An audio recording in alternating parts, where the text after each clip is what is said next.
Hey guys, tonight we're stepping into the silk slippers of someone whose job description, literally, included maintaining paradise on earth. Picture this.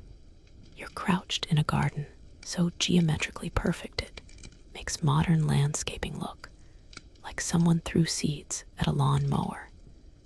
Your hands are permanently stained green from 1,000 different plants, and your back aches from bending over flower beds that cost more than entire villages. You're a master gardener in the Mughal Empire, and honestly, you probably won't survive the politics, the heat, or the emperor's mood swings if his favorite roses aren't blooming exactly when he expects them to. So before you get comfortable, take a moment to like the video and subscribe, but only if you genuinely enjoy what I do here. And hey, drop a comment letting me know where you're listening from and what time it is there. I love seeing our little community spread across the globe. Now, dim the lights, maybe turn on a fan for that soft background hum, and let's ease into tonight's journey together. The darkness before dawn wraps around you like a worn cotton shawl as you stir on your simple rope bed. Your body knows the time without needing to see the stars, that peculiar internal clock that develops when your livelihood depends on being the first person awake in a palace of 10,000 souls. The air carries the faint scent of jasmine and the earthier smell of well-watered soil, mixing with the distant aroma of bread baking in the imperial kitchens. Your joints protest as you roll to sitting, a symphony of creaks and pops that would make a door hinge jealous. The small oil lamp beside your bed flickers to life as you strike flint against steel, and the warm yellow glow reveals your modest quarters within the palace complex. Unlike the marble-lined chambers of the nobles, your room is functional, a chest for your few belongings, a prayer mat, and hooks on the wall for your gardening tools. The walls are plain brick, but through your single window, you can see the first hints of the garden you've spent the last 15 years perfecting. Historians often focus on the grand architecture of Mughal palaces, but they frequently overlook the small army of specialists who made daily life possible. You're one of perhaps 30 master gardeners, each responsible for different sections of the imperial grounds. Your specialty is the Persian-style paradise garden, that precise geometric layout of water channels, raised beds, and carefully planned sight lines that turns landscaping into a form of mathematics. The morning chill raises goosebumps on your arms as you swing your legs over the side of the bed. Your feet find the cool stone floor, and you pad silently to the water basin in the corner. The water is surprisingly cold for the season, drawn from the same underground channels that feed the garden fountains. You splash it on your face and hands, the shock fully awakening your senses. The ritual of cleansing before prayer is as automatic as breathing cup the water 3 times. Rinse your mouth, clean your nostrils, wash your face, your hands up to the elbows. But here's something that would surprise most people. Your daily routine actually begins with what scholars call garden meditation, a practice that predates formal prayer by decades. You step outside your quarters and simply stand in the garden, letting your eyes adjust to the pre-dawn darkness. This isn't about religious observance. It's about reading the subtle language of plants that can only be understood in the quiet hours. Your bare feet know every pebble of the main walkway as you pad toward the central fountain. The geometric patterns beneath your feet were laid by Persian craftsmen who charged the emperor's treasury enough gold to buy a small kingdom. And frankly, they were worth every coin. The fountain gurgles softly, its sound designed to be audible from exactly this distance. Too close, and it would be overwhelming. Too far, and you'd miss the subtle music of water over stone. The darkness is just beginning to lighten at the edges, that peculiar gray-blue that comes before true dawn. You can make out the shapes of the rose bushes, perfectly trimmed and arranged in patterns that mirror the constellations above. Historians still argue whether these astronomical gardens were purely decorative or served some deeper purpose in Mughal court ritual. But standing here in the darkness, you can feel the intentionality in every placement. A cool breeze stirs the air, carrying with it the scent of night-blooming cereus and the fainter smell of the stables beyond the garden walls. Somewhere in the distance, you hear the soft shuffle of other early risers, the kitchen staff preparing for the day's first meal, the guards changing shifts, the sweepers beginning their endless battle against dust and fallen leaves. Your hands find the leather pouch at your waist, checking for the small tools you'll need for the day's work. A sharp knife for cutting, a small trowel for detailed work, seeds wrapped in cloth, and a piece of beeswax for sealing cuts on valuable plants. These tools are extensions of your hands now, worn smooth by years of use, each one perfectly balanced for the delicate work of maintaining paradise. The call to prayer echoes across the palace complex just as you finish your preliminary garden inspection, but you're already ahead of schedule. Being a master gardener means your day begins before the muezzin's voice reaches the minarets, and this early start gives you precious time to prepare both body and spirit for the demanding work ahead. The fountain beside you provides the perfect location for your morning ablutions. The same water that feeds your carefully tended plants now serves to purify you for prayer. You kneel beside the marble edge of the fountain, the stone cool against your shins. The water flows from an intricate brass spout carved with verses from the Quran. And as you cup it in your hands, you can't help but appreciate the engineering marvel that brings this mountain spring water through miles of underground channels to reach this exact spot. The Mughal hydraulic system is a thing of beauty, combining Persian wheel technology with Indian stepwell principles to create a water distribution network that would make Roman engineers weep with envy. The ritual washing takes on extra significance when your hands are perpetually stained with the green juice of stems and the brown earth of flower beds. You work the water between your fingers, feeling the rough patches where thorns have scratched and tools have calloused your palms. There's a particular satisfaction in the cleansing process when you spend your days literally digging in the dirt. The transition from gardener to worshipper, marked by the simple act of washing. Your reflection wavers in the fountain's surface as you splash water on your face, and for a moment you catch a glimpse of how the years have changed you. The sun has weathered your skin to the color of well-aged leather, and there are lines around your eyes from squinting at delicate work in bright light. But your hands are steady, and your back is still strong enough for the physical demands of your calling.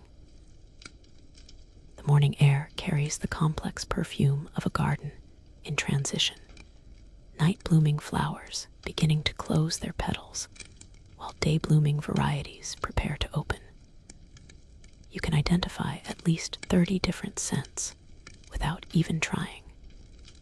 The heavy sweetness of jasmine, the clean sharpness of mint, the earthy richness of freshly watered soil, and underlying it all, the subtle fragrance of the hundreds of rose varieties that are your particular specialty.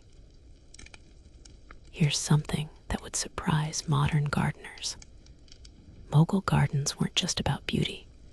They were functioning ecosystems designed to support the complex dietary and medicinal needs of the imperial court. Your garden includes everything from rare spices worth their weight in silver to common herbs that could save lives during the frequent outbreaks of fever that swept through the palace. You're part botanist, part artist, and part pharmacist, all rolled into one soil-stained package. As you perform your ablutions, you mentally catalog the day's priorities. The emperor's favorite climbing rose has been showing signs of stress, and you suspect it's the same fungal infection that devastated the Delhi gardens last monsoon season.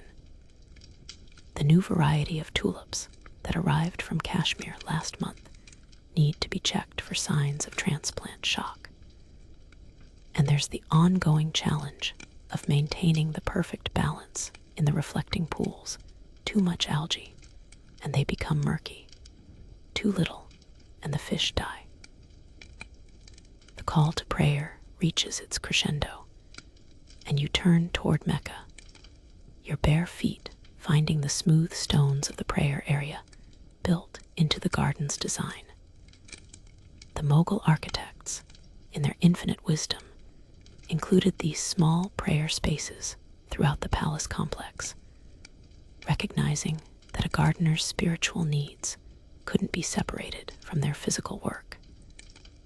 The direction of Mecca is marked by a subtle arrangement of white marble, inlays that catch the morning light just so. Your prayer mat is simple compared to the elaborate carpets in the imperial chambers, but it serves its purpose perfectly. As you kneel and place your forehead against the woven cotton, you can smell the garden earth through the fabric, a reminder that all prayer is ultimately about connecting with Allah's creation. The words of the morning prayer flow automatically, practiced thousands of times over the years, but the meaning feels fresh when you're surrounded by the living evidence of divine beauty. Between prayers, you steal glances at the garden awakening around you. The fountain sound changes subtly as the water level adjusts to the morning's first irrigation cycle. Somewhere in the distance, you hear the distinctive call of the paradise flycatcher, a bird that has made its home in your carefully cultivated paradise. Though historians still argue whether the Mughals intentionally designed their gardens to attract specific species of birds. The sun crests the horizon just as you finish your final prostration, and the garden transforms before your eyes. What appeared mysterious and shadowy in the pre-dawn darkness now reveals itself in all its geometric glory. The water channels catch the light like molten gold. The perfectly trimmed hedges create a maze of green corridors, and the flower beds explode with color as the morning sun touches each carefully arranged bloom. You roll up your prayer mat with practiced efficiency, tucking it into the niche built into the fountain's base for this exact purpose. Your spiritual preparation is complete, but the physical work of maintaining paradise is just beginning. The morning light reveals a dozen small tasks that need attention: a loose stone in the walkway, a drainage channel that needs clearing, a section of hedge that's grown slightly out of alignment. The golden hour of dawn transforms your garden into something that would make the poets weep with inadequate metaphors. As you begin your morning inspection, the low-angled sunlight catches every dewdrop, turning the geometric perfection of your beds into a living constellation. The water channels run like rivers of light between the raised planting areas, and the sound of fountains creates a symphony that would put the court musicians to shame. You pause at the main intersection of paths, where 4 water channels meet in a perfect cross pattern, and allow yourself a moment of quiet pride in the mathematical precision of this paradise. Your bare feet know every stone in these walkways, each one placed with the same attention to detail that goes into a master calligrapher's brushstrokes. The morning dew makes the marble slippery, so you move with the careful grace of someone who's learned that a single misstep could mean tumbling into a carefully maintained flower bed worth more than most people's annual income. The garden layout follows the classical Persian Chahar Bagh design, 4 quarters divided by running water, but with distinctly Mughal modifications that blend Persian aesthetics with Indian practicality. You start your inspection at the northeast corner, where the night-blooming cereus has been putting on a spectacular show. The massive white flowers are just beginning to close as the sun rises, their perfume still heavy in the air. These plants are your personal obsession, imported at enormous expense from the Americas through Portuguese traders. They bloom only once a year and only at night. The emperor himself has been known to hold midnight parties just to watch these flowers unfold, and your reputation partly rests on keeping them healthy enough to perform this botanical miracle. Roses are next on your inspection route, and here's where your expertise really shows. Most people think roses are roses, but you can identify over 200 varieties by scent alone. The damask roses from Persia, the Gallica roses from European traders, the indigenous Indian varieties that have been crossbred with imports to create entirely new hybrids. Each one has its own personality, its own needs, its own particular way of responding to the challenging climate of the Gangetic Plain. You pause beside a climbing rose that's been troubling you for weeks. The leaves show the telltale signs of what Persian gardening texts call the Black Death, a fungal infection that can devastate an entire rose garden if not caught early. You run your fingers along the stems, feeling for the subtle changes in texture that indicate spreading disease. The treatment involves a complex mixture of crushed neem leaves, sulfur, and ground pearls. Yes, actual pearls, because when you're maintaining the emperor's garden, cost is rarely a consideration. The morning light reveals something that makes your heart skip. New growth on the grafted mango tree that nearly died during last year's unusually harsh winter. Historians often overlook the fact that Mughal gardens were as much about fruit production as ornamental display. But a significant portion of your work involves maintaining the fruit trees that supply the imperial kitchens. This particular tree is a masterpiece of horticultural engineering. 5 different varieties of mango grafted onto a single rootstock, each one ripening at a different time to provide fresh fruit throughout the season. You continue your circuit, checking the irrigation channels that are the lifeblood of the entire garden. The water flows from the main canal through a series of smaller channels, each one carefully calculated to provide exactly the right amount of moisture to different sections of the garden. The system is so precisely engineered that adjusting one gate can affect water pressure 3 terraces away.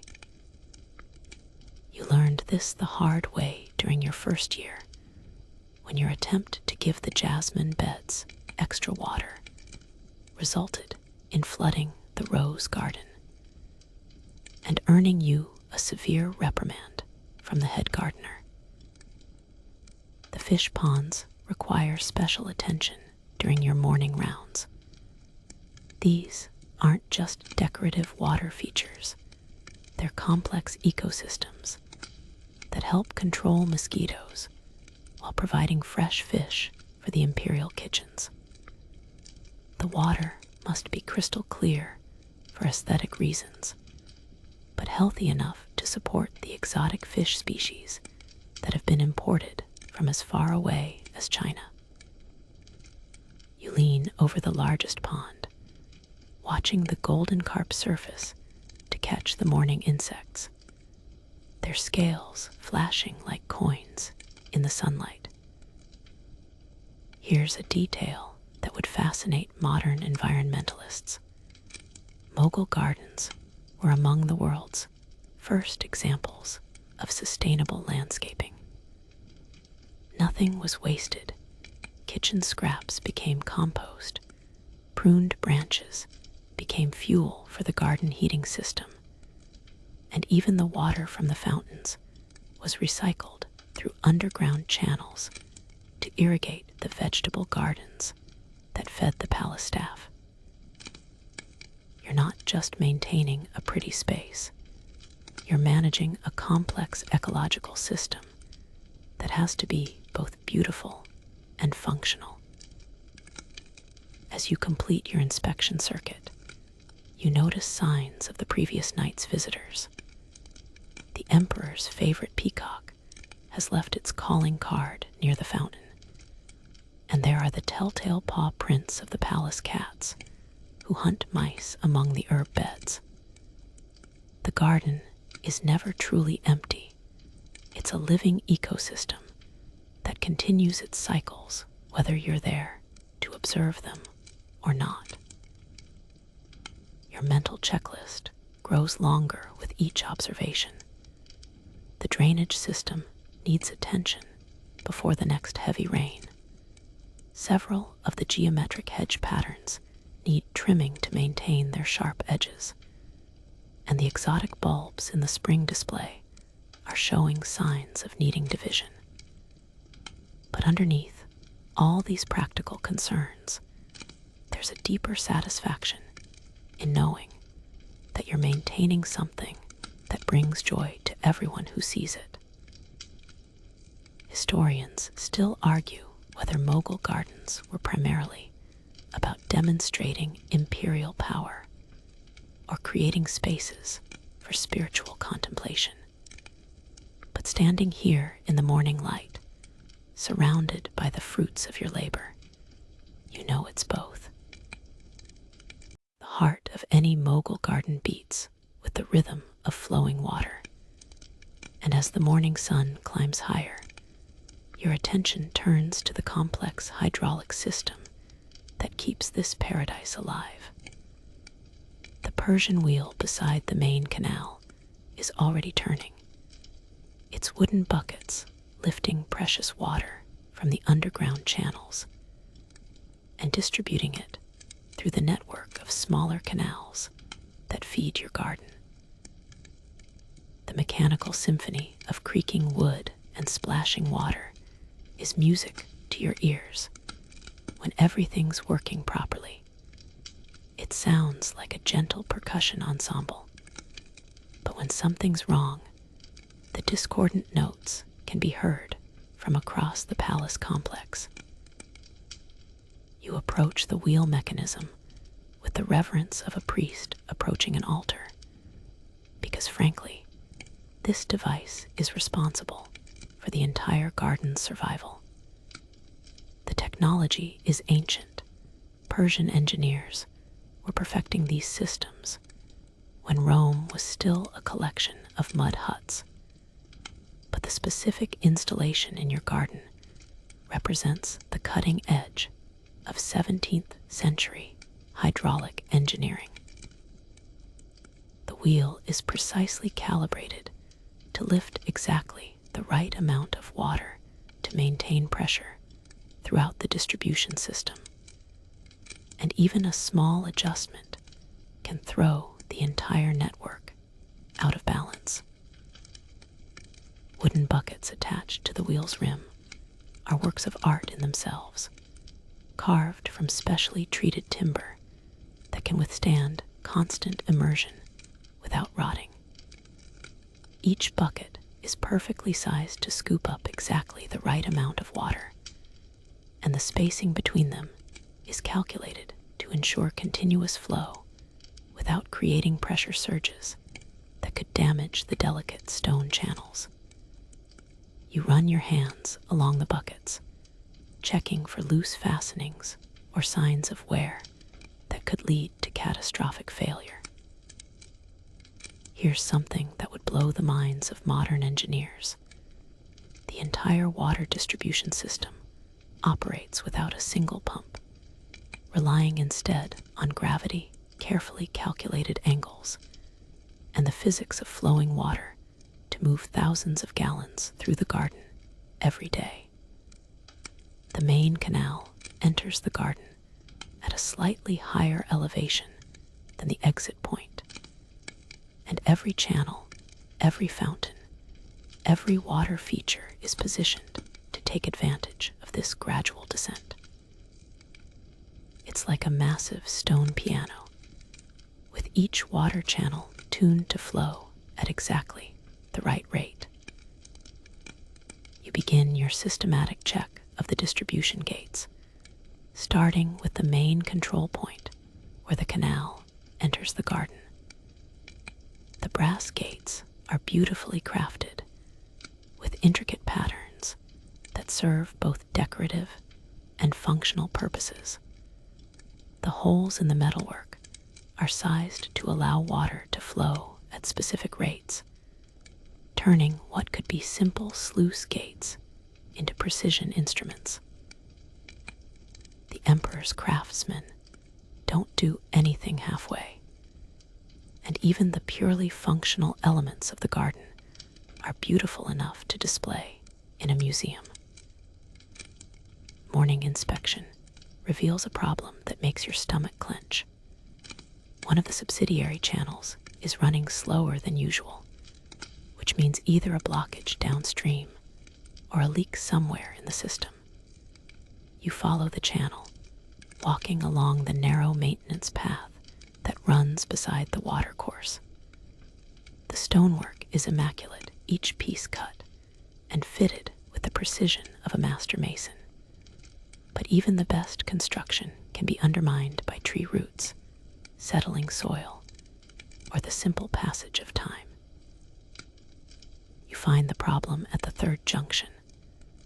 Leaves and debris have accumulated behind one of the distribution gates, creating a partial dam that's reducing water flow to the entire eastern section of the garden. The blockage isn't serious yet, but left unchecked, it could cause the roses in that section to wilt before the end of the day. You roll up your sleeves and wade into the channel. The cool, water a relief against your skin as the morning sun grows stronger. Clearing the blockage requires more finesse than brute force. The accumulated debris has to be removed carefully to avoid suddenly releasing a surge of water that could overflow the channels downstream. You work with your hands, feeling for the larger pieces of debris and lifting them out one by one. The water is surprisingly clean despite flowing through miles of underground channels, another testament to the engineering skill that went into the system's design. The maintenance work gives you time to appreciate the subtle artistry of the water management system. Each channel is lined with stones that have been selected not just for their durability, but for their acoustic properties.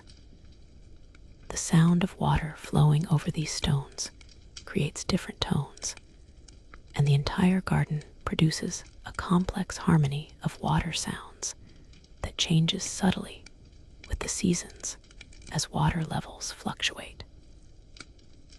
Historians often focus on the visual splendor of Mughal gardens, but they rarely mention the sophisticated understanding of hydraulic engineering that made such beauty possible. The water management system in your garden represents knowledge accumulated over centuries of Persian and Indian engineering traditions, refined through trial and error into something approaching perfection. The Roman aqueducts get all the attention in history books, but this system is arguably more sophisticated in its integration of aesthetic and functional concerns.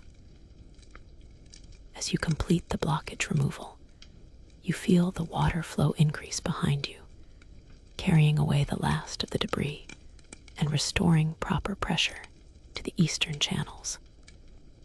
The roses in that section will drink deeply today, their roots drawing up the life-giving water that has traveled underground for miles to reach this precise spot. The sound of the water changes subtly as flow normalizes, and you can hear the distant fountains responding to the restored pressure with renewed vigor. The Persian wheel continues its eternal rotation, lifting bucket after bucket of water into the distribution system. The morning sun creates rainbows in the spray from the wheel, and the wet wood gives off a pleasant, earthy smell that mingles with the perfume of the flowers. You stand for a moment, watching the water flow through the channels you've just cleared, feeling the deep satisfaction that comes from understanding and maintaining a complex system that has been perfected over generations.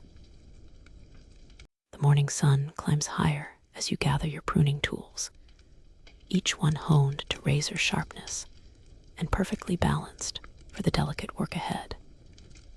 Your toolkit would make a surgeon envious: curved blades for shaping, straight knives for precision cuts, and a special grafting knife with a bone handle worn smooth by decades of use.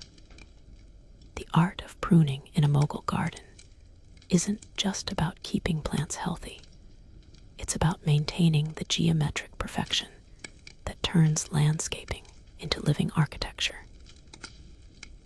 You begin with the roses because they demand the most skill and account for the largest portion of your reputation.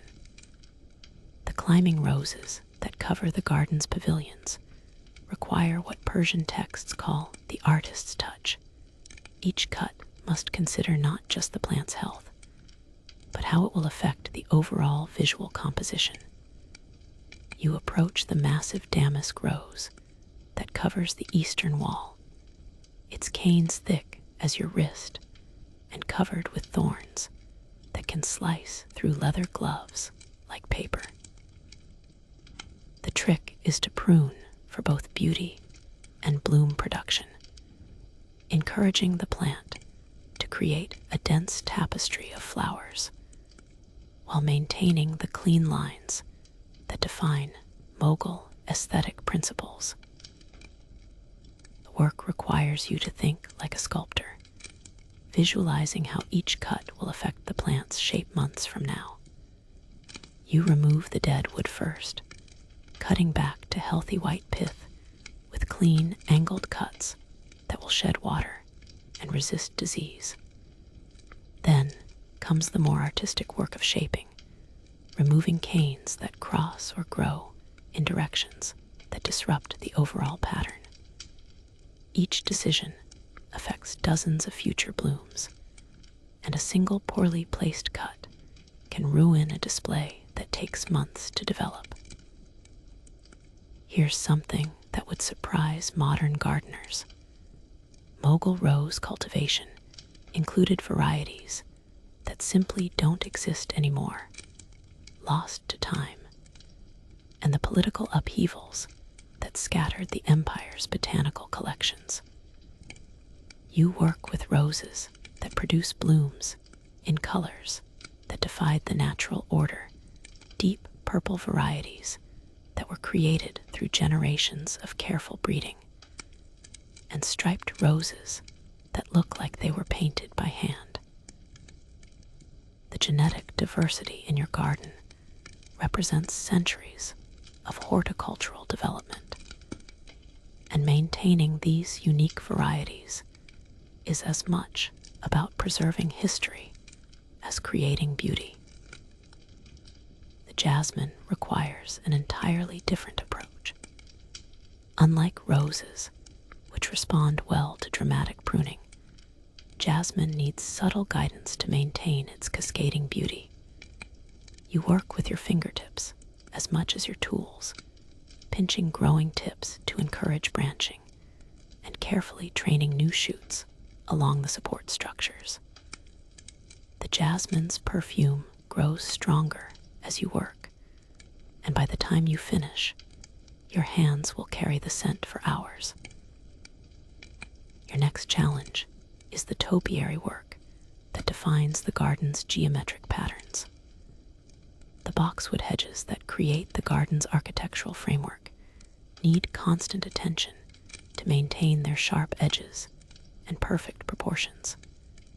You work with specialized shears that cut like razors, removing growth with mathematical precision. The ideal hedge has sides that slope inward slightly toward the top, creating shadows that emphasize the geometric patterns, while ensuring that lower branches receive adequate light. The technique for cutting a perfectly straight line involves more than just good tools. It requires understanding how the human eye perceives straight lines and adjusting your work accordingly. You've learned to make subtle curves that appear perfectly straight to observers, and to create angles that look precise even when viewed from multiple directions. It's a skill that takes years to master, and even experienced gardeners sometimes struggle with the illusion of geometric perfection.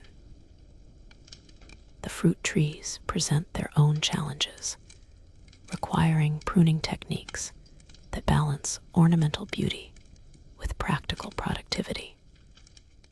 The grafted mango tree needs its different varieties managed separately, each one requiring different timing and techniques to maximize both fruit production and visual appeal.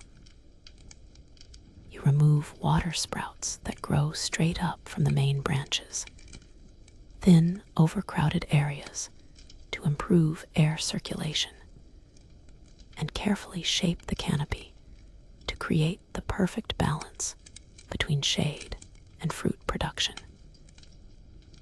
Historians often overlook the sophisticated understanding of plant biology that Mughal gardeners possessed, but your pruning techniques are based on centuries of accumulated knowledge about how plants respond to cutting. You understand that pruning stimulates growth, timing of cuts affects flowering, and that different species require completely different approaches. The knowledge has been passed down through generations of master gardeners, refined through careful observation and countless hours of hands-on experience. The medicinal herb section requires the most delicate touch of all. These plants supply the palace physicians with the raw materials for treating everything from minor ailments to serious diseases, and improper pruning can affect the concentration of active compounds in the leaves and roots. You harvest the herbs according to lunar cycles and time of day, understanding that the potency of medicinal plants varies with environmental conditions that most people never consider. As the morning progresses, the physical demands of the work begin to tell. Your hands are scratched from thorns despite your careful technique, and your back aches from bending over low-growing plants. But there's a meditative quality to the repetitive motions of cutting and shaping, and the garden responds to your attention with almost visible gratitude. The plants seem to straighten and brighten as you work, as if they understand that they're being cared for by someone who truly understands their needs. The geometric precision of the finished work creates a sense of visual harmony that extends far beyond simple horticulture. Each plant becomes part of a larger composition, like notes in a musical score or words in a poem. Historians still argue whether the mathematical precision of Mughal gardens was primarily about demonstrating imperial control over nature or creating spaces that reflected divine order. But standing among your perfectly pruned plants, you know that the distinction doesn't really matter. Beauty is beauty, whether it serves earthly or heavenly purposes. The sun reaches its merciless zenith, transforming the garden from a paradise into something resembling the surface of a furnace. The marble walkways radiate heat like iron fresh from a blacksmith's forge, and even the shade beneath the pavilions offers only partial relief from the blazing temperature. You retreat to the covered areas where the more delicate work awaits, tasks that require steady hands and clear vision, both of which become nearly impossible under the direct assault of the midday sun. The pavilion where you take shelter is a masterpiece of architectural engineering, designed specifically to create cool microclimates within the garden. The roof is constructed with a double layer of stone, creating an air gap that insulates the space below, while the walls are perforated with intricate geometric patterns that allow cooling breezes to flow through while blocking direct sunlight. Water runs continuously through channels built into the floor, creating an evaporative cooling system that would make modern air conditioning engineers take notes. Your midday refuge contains the tools and supplies for the more precise aspects of garden maintenance: seed starting, grafting, and the preparation of specialized treatments for plant diseases. The work surface is a slab of black marble that stays cool even in the heat, polished to a mirror finish that reflects light upward to illuminate your close work. Around the edges of the workspace, clay pots hold seeds soaking in water, cuttings rooting in carefully prepared soil mixtures, and various botanical preparations steeping in the dim light. You begin with seed preparation, working with varieties so rare and expensive that each seed represents a significant investment. The tulip bulbs that arrived from Kashmir last month need special treatment before planting, a complex process involving alternating periods of cooling and warming that mimics the natural conditions of their mountain homeland. The technique was developed by Persian gardeners over centuries of trial and error, and getting it wrong means losing not just the bulbs, but the entire year's tulip display. The grafting work requires even more precision. You have several fruit tree branches that need to be grafted onto established rootstock, creating hybrid varieties that combine the best characteristics of different species. The cuts must be perfectly clean and matched with mathematical precision. Even a slight gap between the joining surfaces can doom the graft to failure. Your knife work has to be as precise as a surgeon's, and your timing has to be perfect, because exposed plant tissue begins to deteriorate within minutes of cutting. Here's something that would fascinate modern botanists. Mughal gardens were essentially living laboratories where gardeners conducted sophisticated experiments in plant breeding and hybridization. Your grafting techniques are creating entirely new varieties of fruits and flowers, combinations that don't exist anywhere else in the world.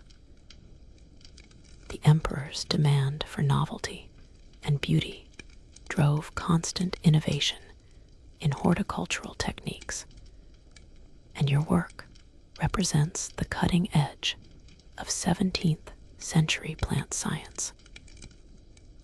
The heat makes every task more challenging, but it also creates opportunities for work that would be impossible in cooler conditions.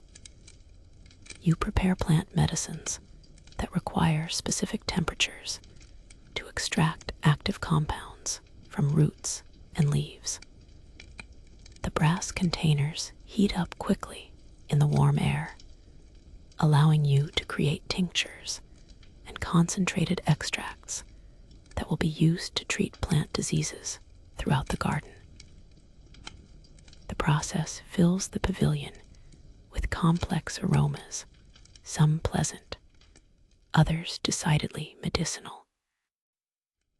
The midday break also provides time for record keeping, a task that's often overlooked, but absolutely essential for maintaining a garden of this complexity. You update your charts tracking the blooming cycles of different plants, noting which varieties are ahead or behind schedule, and adjusting your care accordingly. The records are written in a mixture of Persian and Arabic, using terminology that has been developed specifically for garden management. Future generations of gardeners will rely on these notes to understand the subtle patterns of plant behavior that take decades to fully appreciate. The sound of water becomes even more precious during the heat of the day. The fountains continue their endless circulation, but now their music serves a psychological as well as aesthetic purpose. The sound of flowing water creates an illusion of coolness that helps make the heat more bearable, and the humid air around the water features creates small pockets of relief where you can work more comfortably.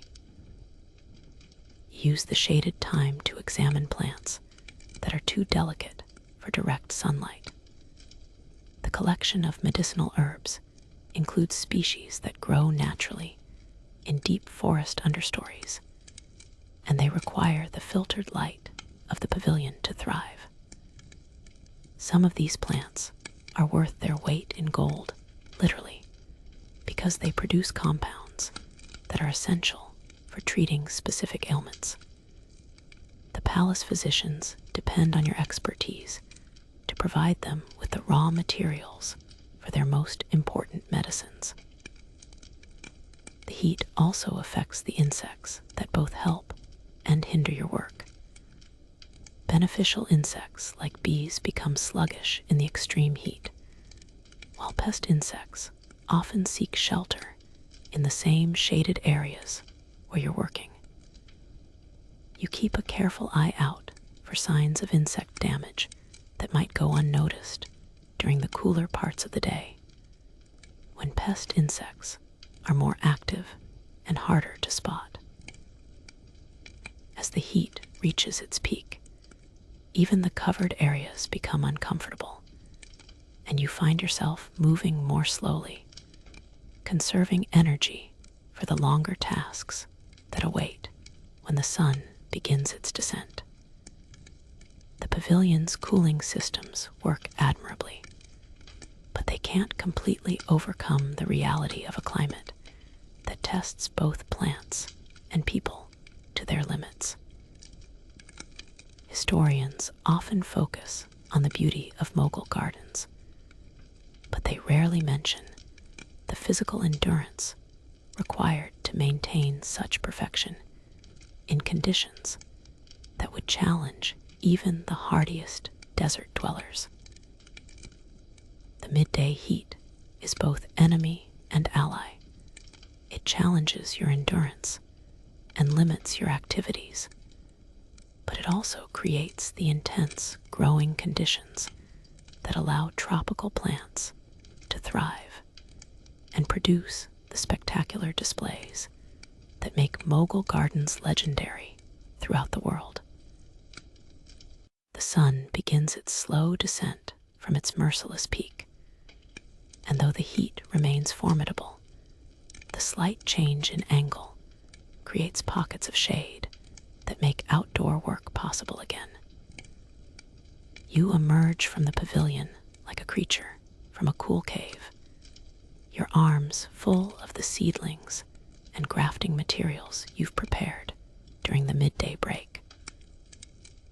The afternoon light has a different quality, more golden, less harsh, and it transforms the garden into something that looks almost feasible to work in, provided you move with the measured pace of someone who understands that haste in this heat can be literally fatal. Your first task is establishing the new bed of exotic bulbs that arrived with the last caravan from the Northern Territories. These aren't ordinary bulbs, they're botanical treasures that cost the imperial treasury enough to feed a village for a month, and their successful establishment could mean the difference between advancement and disgrace in your career. The soil preparation alone took weeks, creating the perfect mixture of sandy loam, composted organic matter, and crushed marble that provides the drainage and fertility these mountain plants require. You begin digging with a precision that would make a mathematician weep. Each bulb must be planted at exactly the right depth. Too shallow, and they'll dry out. Too deep, and they'll rot before they can establish roots. The spacing between bulbs follows geometric principles that will create perfect visual patterns when they bloom, but also ensures that each plant has adequate room to develop without competing with its neighbors. You measure distances with a length of knotted cord, creating a grid system that turns the flower bed into a living piece of mathematical art. The physical work in the afternoon heat tests every aspect of your conditioning. Sweat streams down your face as you work, and your clothes stick to your skin despite the loose, breathable fabric chosen specifically for this climate.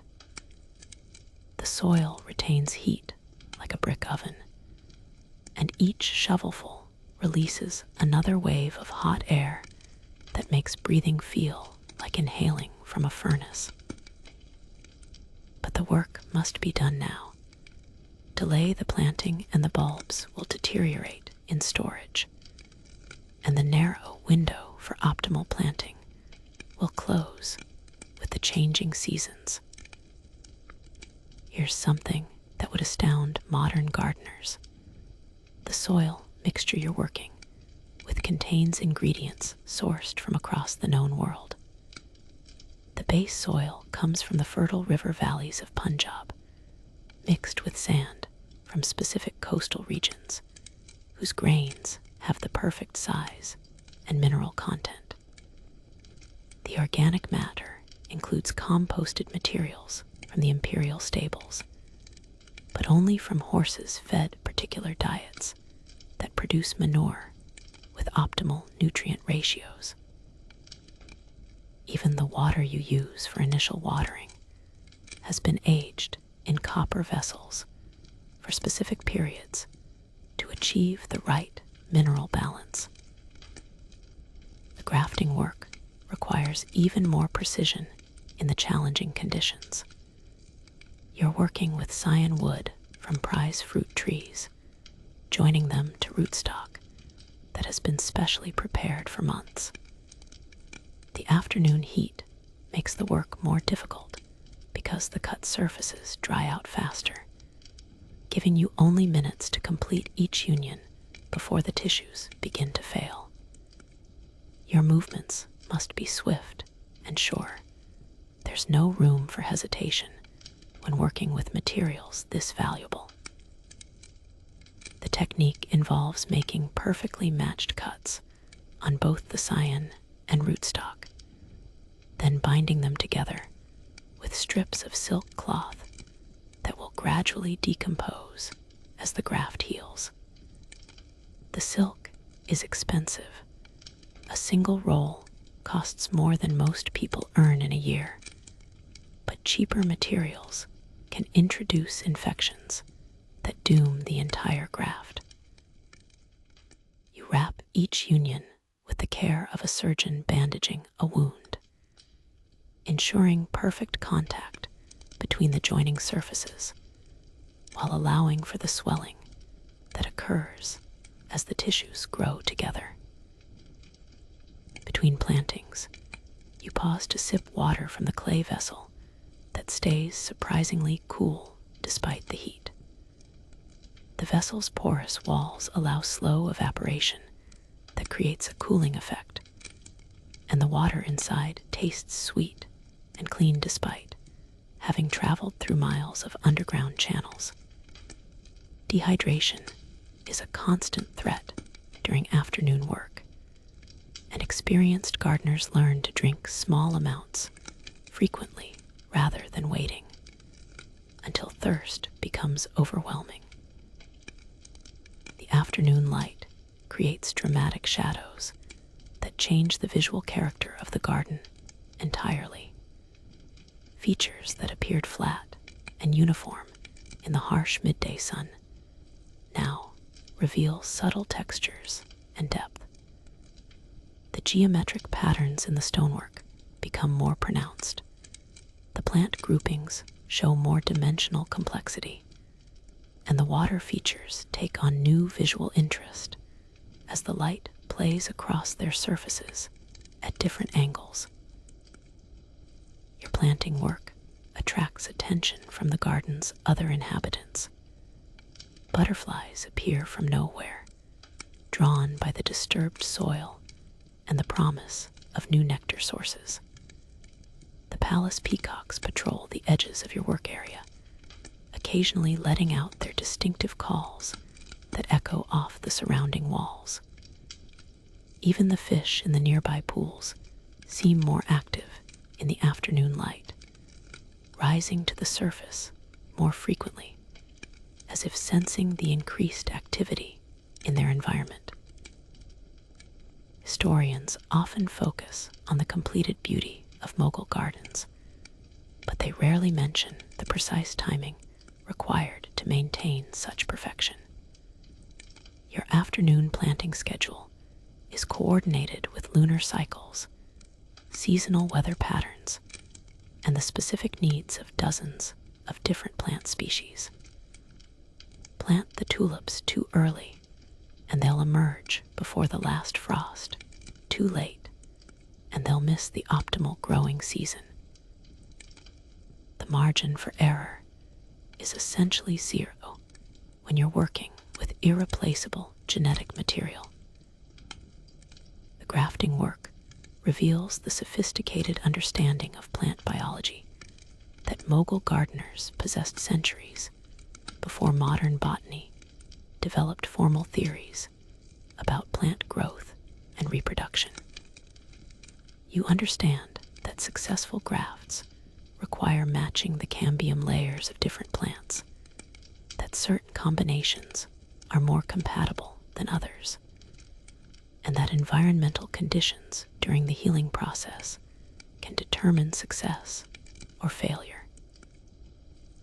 This knowledge has been accumulated through generations of careful observation and experimentation.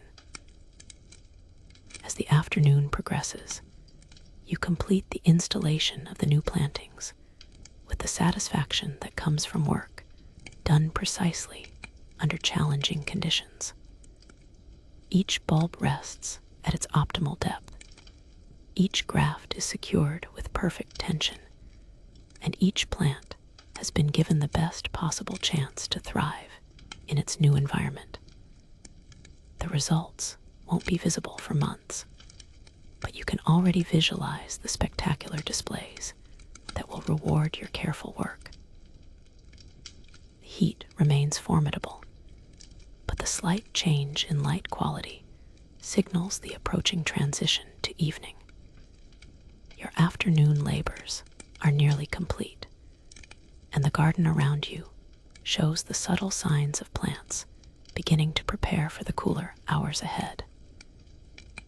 Leaves that had wilted slightly in the heat begin to perk up, and the air carries the first hints of the evening fragrances that will soon fill the garden with their complex perfumes. As the sun begins its descent toward the horizon, the garden undergoes a subtle transformation that signals the transition from day to evening activities.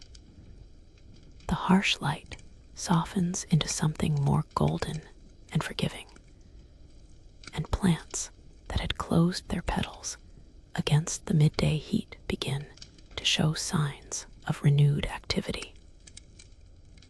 This is your cue to begin the evening harvest, the delicate work of gathering flowers and herbs that will grace the emperor's evening entertainment and supply the palace kitchens with the fresh ingredients that have made Mughal cuisine legendary throughout the civilized world. Your cutting basket is a work of art in itself, woven from specially treated reeds that allow air circulation while protecting delicate blooms from bruising. The interior is lined with damp silk cloth that keeps cut flowers fresh during the harvesting process, and the handle is wrapped with soft leather to prevent blisters during long cutting sessions. You've learned through experience that the tools used for harvesting are almost as important as the technique. The wrong basket can ruin an entire evening's work. Begin with the roses, because they must be cut at precisely the right moment to achieve maximum fragrance and longevity. The ideal time is when the outer petals are just beginning to unfurl, revealing the compressed layers within, while the flower still retains its tight, perfect form. Too early, and the blooms won't open properly after cutting. Too late, and they'll shatter before they can be arranged. Your fingers can detect the subtle difference in petal tension that indicates the perfect moment for harvest. The cutting technique requires more finesse than most people realize. Each stem must be cut at precisely the right angle to maximize water uptake, and the cut must be clean enough to prevent crushing the delicate vascular system that carries water to the petals. You use a knife that's sharp enough to slice through the stems without any sawing motion, creating cuts so clean they look like they were made by a master craftsman rather than a gardener working in fading light. Here's something that would surprise modern florists. The roses you're cutting include varieties that produce blooms with completely different fragrance profiles at different times of day. Some release their strongest perfume in the morning, others peak at midday, and still others, like the ones you're harvesting now, save their most intense fragrance for the evening hours. The emperor's evening gatherings are planned around these natural cycles, with different flowers chosen to complement the changing atmosphere as night falls.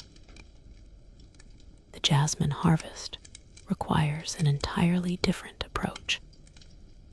These flowers are at their peak fragrance just as the sun sets, and they must be gathered with extraordinary care because the petals bruise at the slightest touch.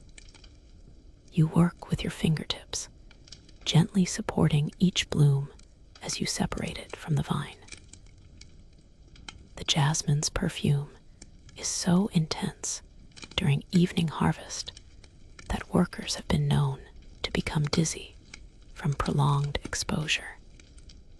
And you've learned to take frequent breaks to avoid becoming overwhelmed by the fragrance. Your cutting route through the garden follows a precise pattern designed to maintain the visual impact of the displays while harvesting the materials needed for evening use. You never cut all the blooms from a single plant, instead taking a few perfect specimens from each bush or vine to ensure that the garden maintains its beauty for visitors while still providing adequate flowers for palace use. The skill lies in knowing which blooms to take and which to leave, creating a harvest that's invisible to casual observers. The herb collection requires knowledge that borders on the medicinal. Different herbs must be harvested at different times of day to maximize their potency, and some plants produce compounds that are only present during specific stages of their daily cycle. The mint you gather for evening tea has a completely different flavor profile when cut in the evening versus the morning, and the palace cooks depend on your expertise to provide them with herbs at their optimal potency.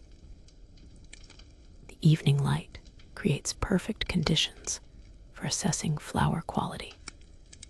Colors that appeared washed out in the harsh midday sun now show their true depth and richness, and subtle variations in petal texture become visible in the gentler illumination. You can spot flowers that are just beginning to show signs of stress or disease, allowing you to remove them before they affect the overall quality of the harvest. As you work, the garden's evening shift begins to arrive. The sweepers who will clean the pathways after the day's visitors, the lamp lighters who will illuminate the garden for evening entertainment, and the water carriers who will refill the fountain systems for the night's display. The garden operates around the clock, with different specialists responsible for different aspects of its maintenance and operation. Historians often overlook this complex staffing system, but maintaining a Mughal garden requires the coordinated efforts of dozens of skilled workers. The evening harvest attracts its own wildlife. Bats emerge from their daytime roosts to hunt insects attracted by the evening blooming flowers, and night blooming plants begin to open their petals in preparation for pollination by nocturnal insects. The garden's ecosystem operates on multiple schedules, with different species active during different parts of the day and night cycle. Your basket fills with a carefully selected mixture of flowers, herbs, and aromatic foliage that will serve multiple purposes throughout the evening. Some blooms will be arranged in vases for the emperor's chambers. Others will be scattered on the floor of the audience hall to release their fragrance when walked upon. And still others will be used by the palace cooks to flavor the elaborate dishes that make Mughal banquets legendary. The physical work of harvesting is deceptively demanding. Each cut requires bending, reaching, or stretching, and the accumulated effect of hundreds of careful cuts begins to tell on your back and shoulders. But there's a meditative quality to the repetitive motions, and the gradual filling of your basket provides a tangible measure of progress that makes the work satisfying despite its physical demands. As the harvest nears completion, you pause to assess the garden's appearance after your selective cutting. The casual observer would never notice that anything has been removed. The visual impact remains intact, and the geometric patterns continue to please the eye. But you've gathered enough material to supply the entire palace with fresh flowers and herbs for the evening's activities, a testament to the garden's remarkable productivity and your skill in managing its resources. Historians still argue whether the evening entertainments in Mughal palaces were primarily about demonstrating imperial wealth or creating genuinely aesthetic experiences. But standing in the garden with your basket full of perfect blooms, you know that the distinction doesn't matter. Beauty serves its own purpose, whether it's meant to impress visitors or simply to bring joy to those who experience it. The call to evening prayer echoes across the palace complex just as you complete your harvest, and the timing feels divinely orchestrated. The sun hangs low in the western sky, painting the garden in shades of gold and amber that transform even the most familiar features into something magical. The marble fountains catch the light like liquid fire, and the geometric patterns in the stonework create shadows that seem to pulse with their own rhythm.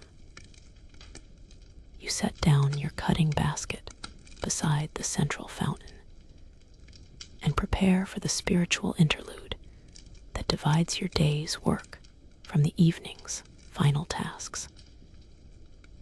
The garden's prayer area faces west toward Mecca, positioned with the same mathematical precision that governs every other aspect of the design. The evening light illuminates the subtle marble inlays that mark the direction of prayer, and the sound of flowing water provides a natural soundtrack for contemplation. You spread your prayer mat on the warm stones, feeling the heat of the day radiating upward through the fabric as you prepare for the ritual cleansing that precedes prayer. The ablution process takes on special significance in the evening, washing away not just the physical residue of the day's work, but also the accumulated mental fatigue of countless small decisions and precise movements. Your hands are stained green from plant juices and brown from soil, and the ritual washing serves as a transition between your earthly work and spiritual reflection. The fountain's water is surprisingly cool despite the day's heat, fed by underground channels that maintain their temperature even during the hottest seasons. As you kneel for prayer, the garden around you undergoes its own daily transformation. Night-blooming flowers begin to show the first signs of opening, their petals unfurling with almost visible movement as they prepare for their nocturnal display. The evening air carries different scents than the day, less intense perhaps, but more complex, as if the cooler temperatures allow the various fragrances to blend and evolve into something entirely new. The words of the evening prayer flow automatically, practiced thousands of times over the years, but their meaning feels fresh when you're surrounded by such tangible evidence of divine creation. Every plant in the garden represents a miracle of growth and adaptation, and your role as caretaker connects you directly to the creative force that makes such beauty possible.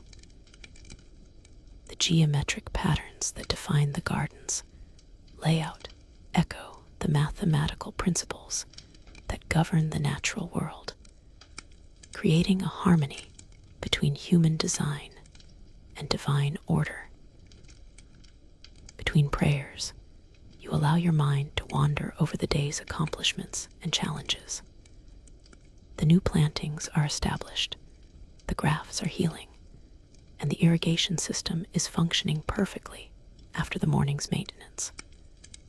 But there are always concerns that nag at the edges of consciousness, the climbing rose that's showing signs of stress, the exotic bulbs that may or may not adapt to the local climate, the constant pressure to maintain perfection in an environment that's inherently unpredictable.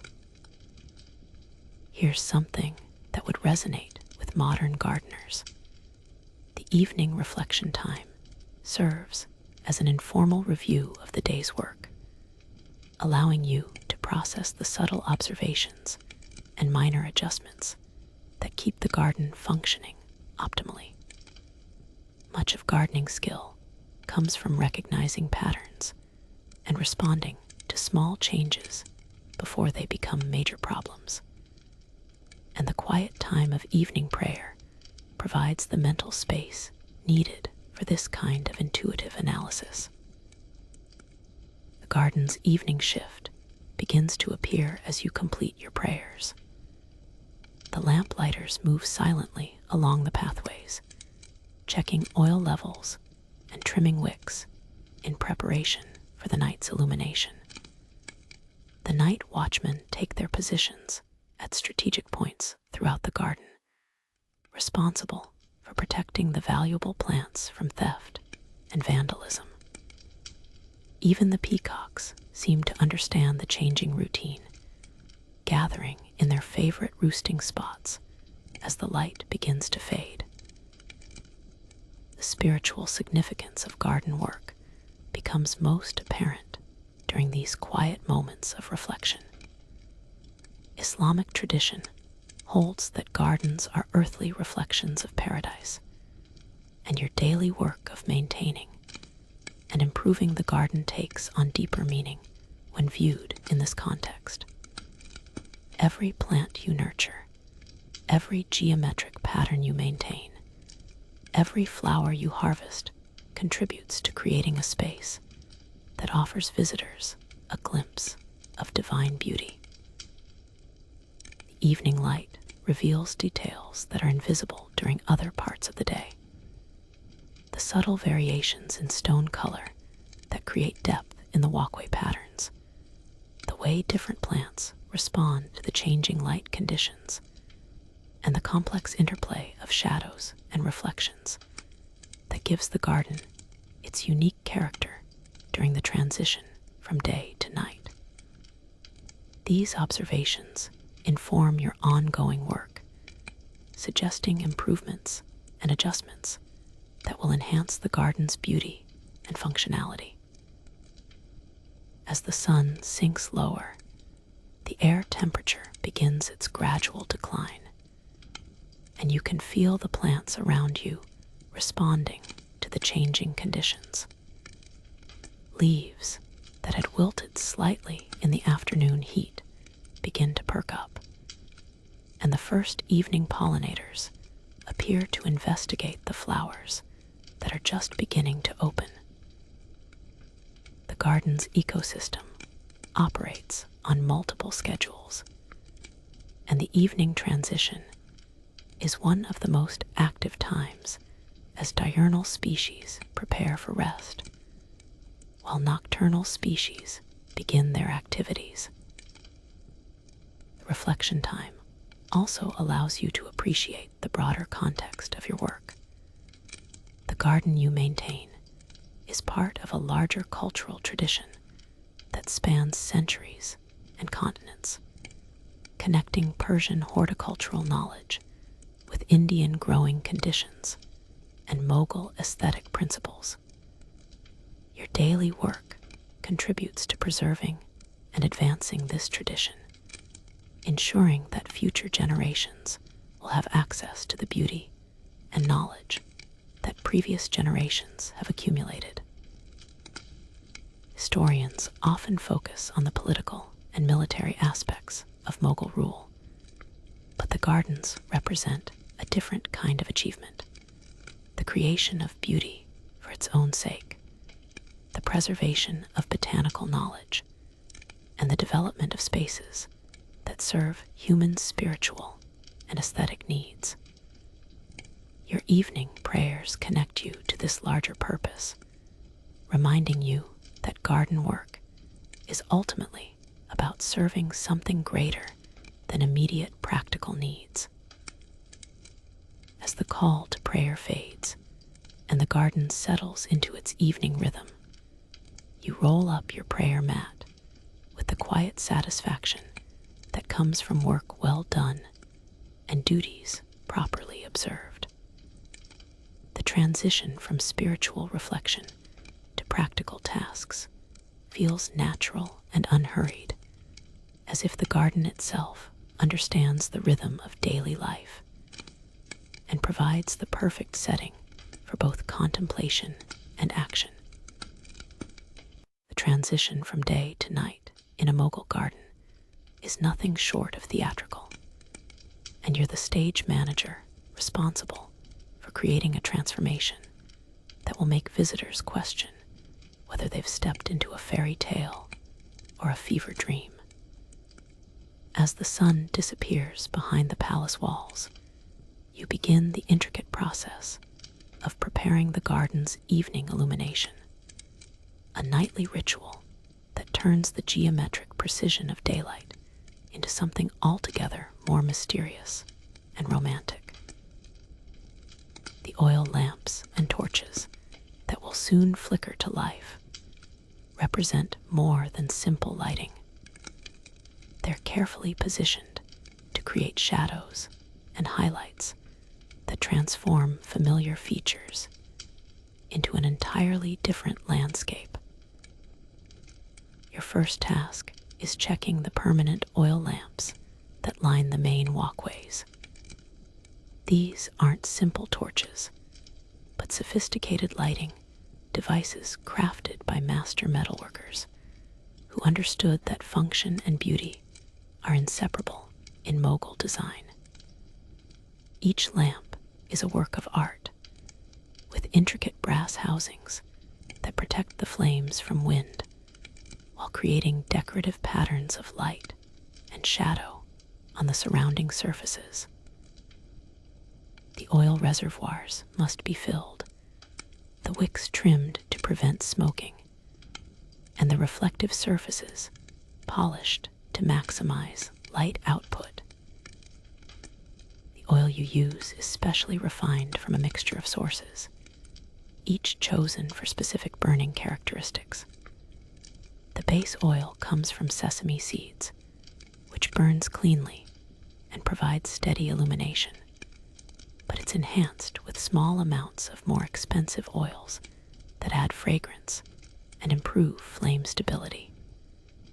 A few drops of jasmine oil create a subtle perfume that mingles with the evening air, while rose oil adds a sweet note that complements the garden's floral displays. The result is lighting that appeals to multiple senses simultaneously. Here's something that would amaze modern lighting designers. The garden's illumination system is designed to change throughout the evening, creating different moods and highlighting different features as the night progresses.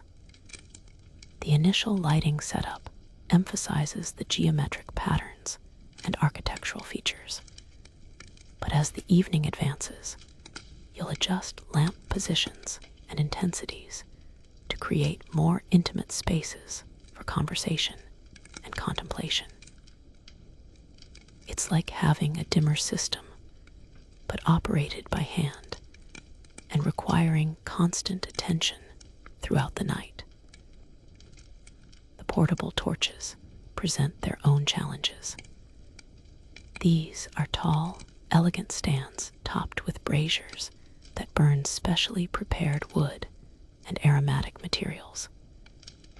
The fuel mixture includes sandalwood for its pleasant fragrance, cedar for its steady burning properties, and small amounts of resinous materials that create the occasional spark and pop that adds drama to the evening atmosphere. Each torch must be positioned with mathematical precision to avoid creating dead spots where the light fails or dangerous areas where shadows might conceal threats to the Emperor's safety. The water features require special attention during the evening lighting setup. Lamps positioned around the fountains and pools create reflections that double the effective light output while adding a shimmering, almost magical quality to the illumination. But the positioning has to be perfect, too close, and the lamps are endangered by splashing water. Too far, and the reflective effect is lost. You've learned through experience that the optimal distance varies with water pressure, wind conditions, and even the phase of the moon, which affects how much natural light supplements the artificial illumination. The evening lighting also serves practical security purposes that aren't immediately obvious to casual observers. The lamp placement creates overlapping pools of light that eliminate hiding spots where intruders might conceal themselves, while the strategic positioning of brighter torches allows the night watchman to observe the entire garden from their patrol routes. Beauty and security are seamlessly integrated in a way that makes the protective measures nearly invisible to guests enjoying the garden's evening ambience. As you work, the garden's nocturnal ecosystem begins to stir. Night-blooming flowers respond to the falling light levels by beginning their opening process, and the air starts to fill with the complex fragrances that make evening in a Mughal garden an almost intoxicating experience. Bats appear from their daytime roosts, darting through the air to catch insects attracted by the emerging blooms. Even the fish in the decorative pools seem more active, rising to the surface more frequently as if anticipating the evening's activities. The lighting preparation requires coordination with other palace staff who will be using the garden during the evening. Musicians need adequate light to read their music, while still maintaining the romantic atmosphere that makes their performances more effective. Servants carrying refreshments need clearly lit pathways that don't interfere with the carefully planned sight lines that showcase the garden's beauty. The emperor's evening walks require lighting that provides security without being so bright as to interfere with contemplation and conversation. The technical challenges of maintaining consistent illumination throughout the evening are considerable.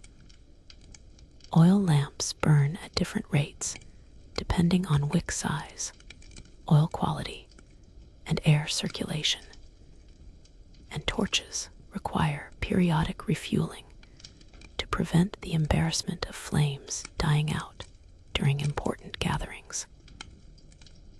You've developed a mental schedule that tracks which lights will need attention at what times, allowing you to maintain perfect illumination without constantly bustling around and disturbing the garden's peaceful atmosphere. The artistic aspects of the lighting design require understanding how light behaves in three-dimensional space. You're essentially creating a sculpture made of light and shadow, using the garden's existing features as your canvas. The geometric patterns in the stonework become more pronounced when lit from specific angles, while the plantings create complex shadow patterns that change as the flames flicker and dance. It's like being a painter whose medium is light itself. Historians often focus on the daylight beauty of Mughal gardens, but the evening illumination represents an equally sophisticated understanding of aesthetics and human psychology. The transition from the harsh clarity of daylight to the soft mystery of lamplight creates an emotional shift that enhances the garden's impact on visitors. The same spaces that appeared formal and geometric during the day become intimate and romantic in the flickering light of evening. As you complete the lighting preparations, you step back to assess the overall effect. The garden has been transformed into something that seems to exist outside of normal time and space, a place where the boundary between earthly beauty and heavenly perfection becomes blurred. The lamps and torches create a constellation of warm light that mirrors the stars beginning to appear overhead, and the gentle sounds of water and wind create a natural symphony that complements the visual display. The evening illumination serves as a reminder that beauty isn't just about what can be seen, but about creating experiences that engage all the senses and touch something deeper than mere aesthetic appreciation. Standing in the flickering light of the lamps you've just prepared, surrounded by the complex fragrances of night-blooming flowers and the gentle sound of flowing water, you understand why poets struggle to describe such moments in words. The evening's entertainment winds down as the last guests drift away from the garden, their voices fading into the distant corridors of the palace. The oil lamps continue to flicker, casting dancing shadows across pathways that have been walked by emperors and ambassadors, poets and princes, all drawn to experience the paradise you've spent the day perfecting. Now comes the final phase of your seemingly endless workday, the careful cleanup and preparation that ensures tomorrow's garden will be as flawless as today's, despite the wear and tear of another day's use and another evening's festivities. You begin by walking the entire garden circuit, lamp in hand, surveying the subtle damage that accumulates during any day of heavy use. Flower petals scattered on the walkways, displaced stones in the geometric patterns, water levels in the fountains slightly disturbed by the evening's activities. Individually, these are minor issues, but collectively, they represent the constant entropy that threatens to transform paradise into something merely ordinary. Your trained eye catches details that others would miss. A section of hedge slightly trampled by an overeager guest, a drainage channel partially blocked by fallen leaves, oil stains on the marble where a lamp was carelessly repositioned. The lamp maintenance alone represents a significant undertaking. Each oil reservoir must be checked and refilled if necessary. Every wick trimmed to ensure clean burning tomorrow evening, and the glass or metal housings cleaned of the soot and residue that accumulates during burning. The work requires patience and attention to detail. A poorly maintained lamp can smoke badly enough to spoil an entire evening's atmosphere, and running out of oil during an important gathering is the kind of mistake that can end a gardener's career in imperial service. The water features require their own specialized attention during the evening cleanup. Leaves and debris that seemed insignificant during the day can clog the delicate mechanisms that control water flow, and the constant circulation that keeps the fountains running can be disrupted by surprisingly small obstructions. You wade into the larger pools with a fine mesh net, removing the accumulated organic matter that would otherwise decay, and cloud the crystal clear water that's essential for the garden's visual impact. Here's something that would surprise modern landscape managers. The nighttime cleanup actually includes a significant amount of plant care that can only be done after the day's heat has passed. Certain plants require evening watering to avoid fungal problems. Others need their spent blooms removed to encourage continued flowering. And some species require applications of organic treatments that would be damaged by exposure to direct sunlight. The garden's beauty during the day depends on work that's largely invisible to daytime visitors. The geometric precision that defines Mughal garden design requires constant attention to maintain. Walkway stones can shift slightly due to thermal expansion and contraction, creating tiny irregularities that disrupt the mathematical perfection of the patterns. You work by lamplight with a small trowel and measuring cord, making minute adjustments that keep the sight lines perfect and the proportions precisely balanced. It's obsessive work, but the alternative is allowing the garden to gradually lose the geometric precision that distinguishes it from ordinary landscaping. The evening cleanup also includes security-related tasks that reflect the political realities of imperial life. You check for any signs of unauthorized access to restricted areas, ensure that all maintenance tools are properly secured to prevent them from being used as weapons. And verify that the night watchmen have clear sight lines for monitoring the garden during the dark hours. Beauty and security are inseparable in a palace setting, and your work contributes to both simultaneously. The physical demands of the late evening work are different from the earlier parts of the day, but no less challenging. Working by lamplight strains your eyes and requires constant repositioning of portable lights to illuminate your tasks. The cooler evening air is welcome after the heat of the day, but it also brings dew that makes surfaces slippery and can damage certain types of plant materials. Your body aches from the accumulated fatigue of the day's work, but the tasks must be completed properly regardless of personal comfort.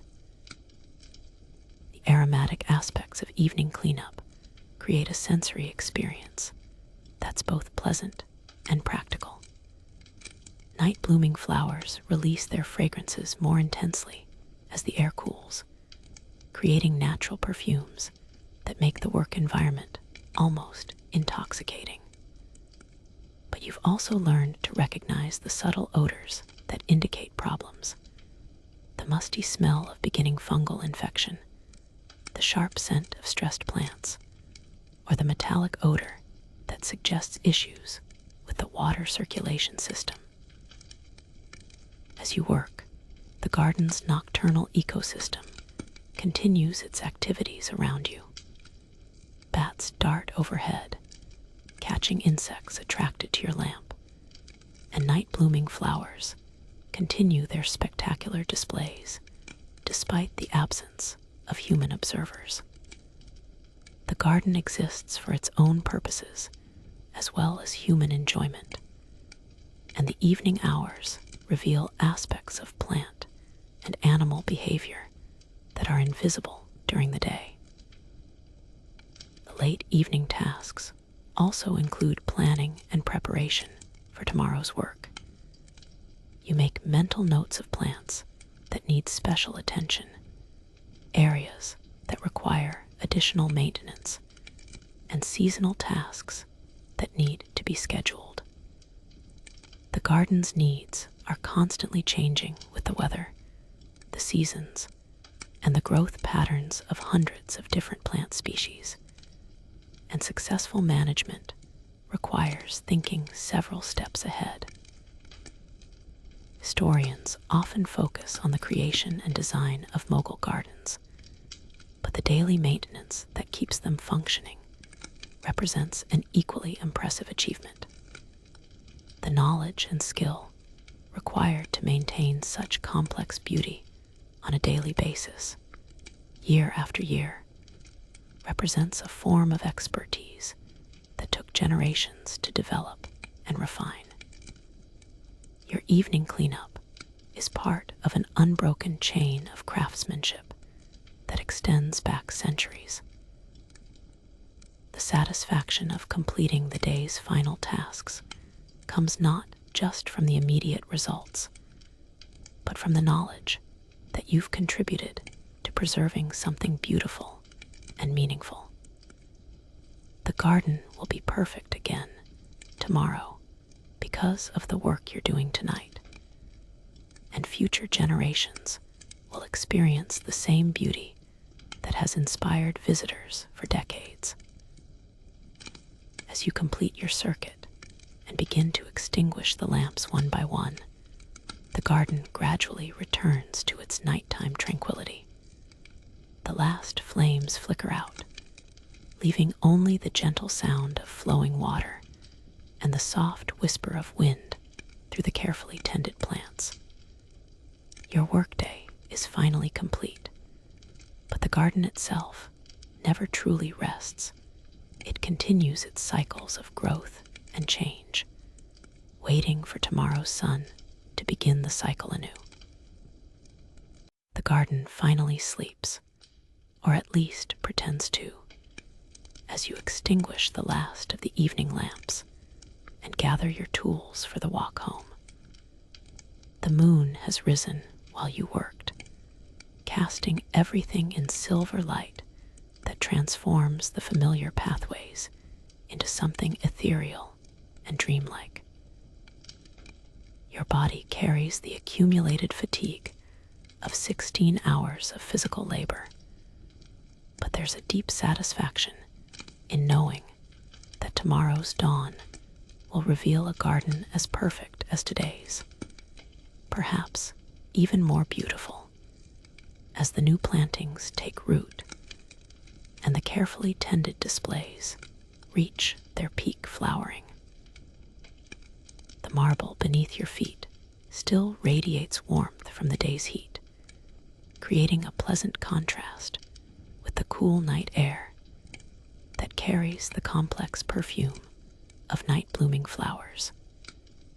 Your hands smell of jasmine oil from the lamp maintenance, mixed with the earthier scents of soil and plant sap that have become so familiar they feel like part of your natural fragrance. The tools in your leather satchel clink softly with each step, a gentle percussion that accompanies your slow progress through the sleeping palace complex. The route home takes you past the quarters of other palace workers, most of whom have been asleep for hours. The bakers will rise before you do, beginning their work while you're still enjoying your few hours of rest. But for now, the entire complex rests in the peaceful quiet that comes after a day's work well done. The night watchmen nod respectfully as you pass, recognizing a fellow worker whose duties extend far beyond normal hours. Someone who understands that maintaining paradise requires sacrifices that others rarely notice or appreciate. Your modest dwelling sits beyond the palace walls, in the quarter where skilled craftsmen and specialized workers make their homes. The room is small but comfortable, furnished with the simple elegance that comes from understanding the difference between beauty and ostentation. A single window faces east, allowing the morning sun to wake you naturally, and the walls are lined with shelves holding the books and scrolls that contain the accumulated wisdom of generations of master gardeners. The evening ritual of cleaning and storing your tools provides a final moment of connection with the day's work. Each implement is carefully cleaned and oiled before being returned to its designated place, ready for tomorrow's challenges. The knife blades are wiped clean of plant residue and checked for sharpness, the handles examined for signs of wear that might affect their balance and control.